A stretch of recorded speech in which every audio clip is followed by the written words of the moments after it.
Assalamualaikum warahmatullahi wabarakatuh. Video kali ini saya nak terangkan tentang tempat-tempat di dalam kapal terbang yang boleh kita laksanakan solat seperti biasa.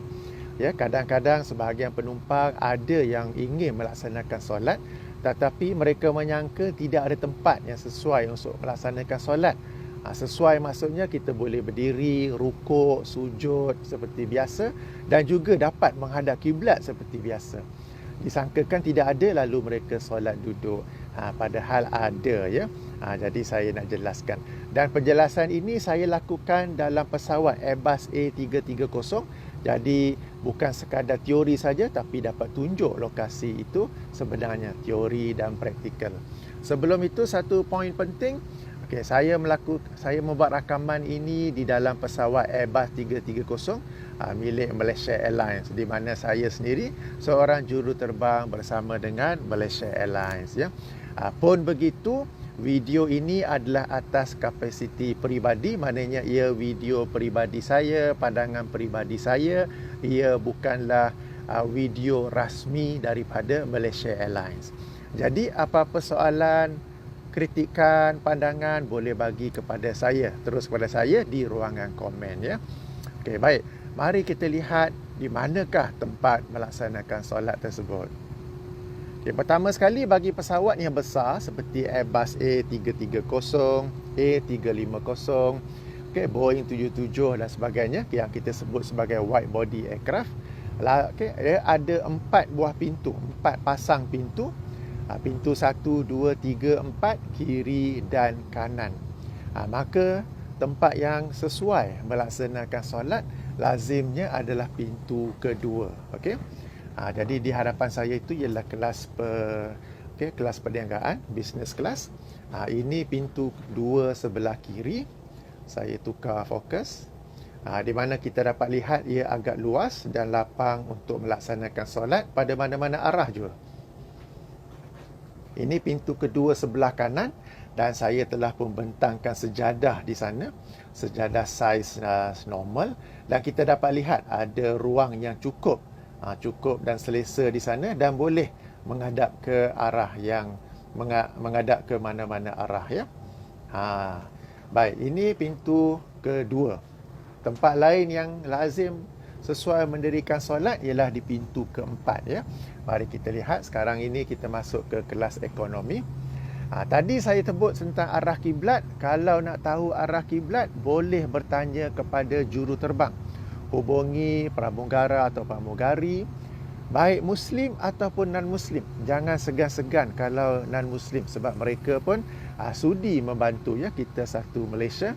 Dan walaupun mereka bukan Islam, mereka sudi membantu kita untuk bertanya kepada juruterbang di manakah arah kiblat. Okey, sekarang ini kita sampai ke pintu 3. Pintu 3 pun ada sedikit ruang di situ tetapi tidak sesuai sebab laksanakan solat di sini tidak ada privacy ya, sebab tu semua penumpang sekarang ni kosong. Tapi kalau ada penumpang ramai-ramai depan tu kita solat, jadi kurang sesuai. Maka yang lebih sesuai ialah pada pintu keempat. Apabila tanya juruterbang, kadang-kadang juruterbang ni bagi arah kiblat tu disebut pukul 4, pukul 7. Apa maksudnya tu? Itu maksudnya mereka menggunakan arah dengan menggunakan muka jam. Di mana kalau mereka sebut pukul 12 maknanya terus ke hadapan. Pukul 6 ke belakang. Jadi kalau pukul 4, pukul 7 itu mengikut arah jam itu ya. Kalau tak pasti boleh tanya balik kepada pramugara atau pramugari itu apakah maksud pukul 4 itu. Baik, sekarang kita pintu 4 sebelah kanan. Ini pintu 4 sebelah kiri. Jadi ada ruang yang agak selesa untuk kita melaksanakan solat. Cumanya pintu 4 sebelah kanan kurang sesuai sebab ada tandas. Pintu keluar masuk tandas di sini. Jadi kita nak solat, penumpang pula keluar masuk memang tak sesuai. Jadi pintu 4 sebelah kiri ya. Kalau kita melaksanakan solat dan arah kiblat pula katakan seperti ini. Katakanlah ya, di mana ia menghadap tempat lalu lalang orang ramai. Ini kita sebut galley area. Galley area di mana ini merupakan tempat kerja anak-anak kapal.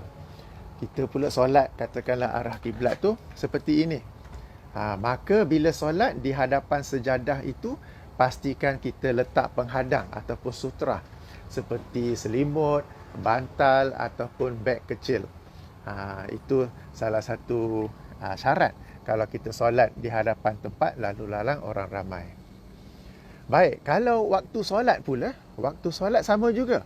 Boleh bertanya kepada juruterbang dan mereka akan cuba mengira waktu solat tersebut. Kenapa pula saya kata cuba? Okey. Sebab bila dalam penerbangan, suasananya dinamik. Apa maksud dinamik? Maknanya kapal terbang ni berlaju purata 800 hingga 900 km sejam dengan ketinggian yang kadang-kala berubah-ubah, arah yang berubah-ubah. Jadi apabila kira tu kadang-kadang ada lari 3-4 minit. Jadi ia tidak sama seperti mengira waktu solat apabila kita berada di darat, sebab kita statik di situ dan dapat mengira dengan tepat. Jadi apabila mengira dalam penerbangan, memang kadang-kala lari sedikit 3-4 minit, tak mengapa, itu sesuatu yang dimaafkan kerana suasana dinamik kapal terbang ini, ya. Jadi ini penting khasnya untuk apabila bulan Ramadan ingin puasa kan. Nak kira waktu subuh, nak kira waktu maghrib. Jadi lari sedikit itu tak mengapa, ia sesuatu yang dimaafkan.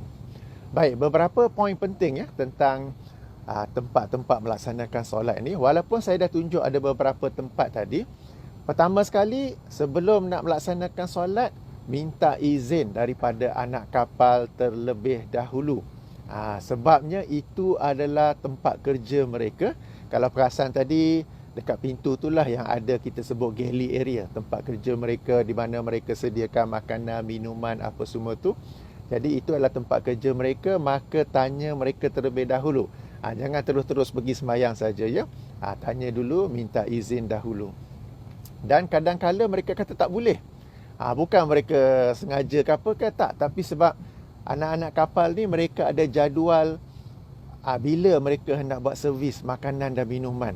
Dan kadang bila mereka sedang buat persiapan untuk melakukan servis itu, masa itulah pula kita hendak solat. Jadi mereka kata tak boleh. Sebab mereka hendak gunakan kawasan itu untuk menyediakan makanan dan minuman. Maka jika tak boleh, tak mengapa, kita tunggu masa yang lain.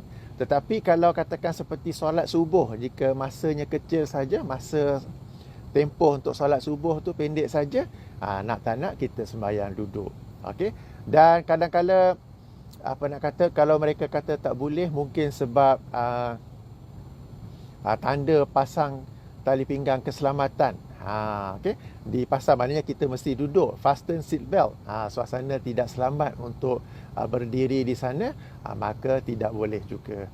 Demikian juga bagi syarikat penerbangan yang lain, mereka telah sediakan tempat khusus, katakan pintu 2 kiri sahaja, designated place. Pintu 2 kiri sahaja, maka kena di situ saja, tak boleh di semua 4 lokasi yang saya sebut tadi tu. Jadi tak apa, yang pentingnya tanya anak kapal dan minta izin mereka terlebih dahulu. Pertama. Yang keduanya, perhatikan juga faktor keselamatan. Kalau kapal terbang bergoyang-goyang apa begitu, maka jangan berdiri di sana. Kalau bergoyang-goyang jatuh, kena pula ada benjol kepala ke apa kan.